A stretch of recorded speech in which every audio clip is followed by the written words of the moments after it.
ثوابی سے نور اللہ صاحب کا سوال ہے. یہ کہتے ہیں کہ مسجد کی قالین پر بچے نے پیشاب کر دیا. اب یہ قالین جو ہے وہ فکس کر کے بچھائی ہوئی، مطلب بالکل چپکا دی گئی ہے مسجد میں.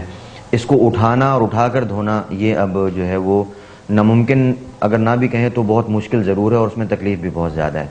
تو اس کو پاک کرنے کا کیا طریقہ ہوگا؟ دوسرا سوال انہوں نے ساتھ ہی اس کے کیا ہے کہ اگر اسی جگہ پر جہاں وہ ناپاکی ہوئی تھی کچھ اور اوپر بچھا دیا جائے پھر نماز پڑھ لی جائے تو کیا ایسا کرنا ٹھیک ہے؟ جہاں تک ان کے سوال کے پہلے حصے کا تعلق ہے کہ قالین پر بچے کے پیشاب کی وجہ سے اگر وہ ناپاک ہو گیا ہو تو اس کو پاک کرنے کا کیا حکم ہے اور طریقہ اس کا کیا ہے، تو اس کے بارے میں تو یہ بات معلوم ہے کہ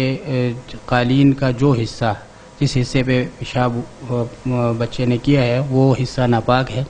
اور اس حصے کو جب تک اس کے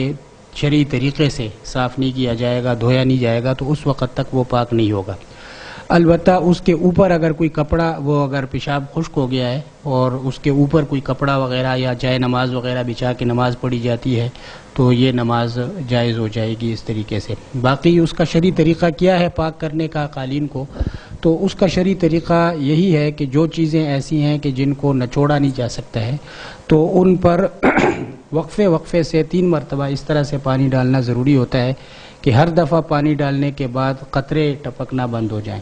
تو اب اگر یہ کسی کونے میں ہے تو اسی جگہ سے یہ ان کو نیچے سے اس کو اکھیڑنا ہوگا اور اس جگہ پہ پانی ڈال لیں، اور نیچے سے پانی جب قطر ٹپکنا بند ہو جائے تو دوبارہ پانی ڈال دیں، پھر اس طرح سے 3 مرتبہ کر لیں. اور اگر وہ درمیان میں ہے تو پھر اس کو پاک کرنے کا اس کے علاوہ کوئی راستہ نہیں ہے کہ اس ساری قالین کو جو ہے وہ اس کو اکھیڑا جائے اور پھر اس پر پانی ڈالا جائے.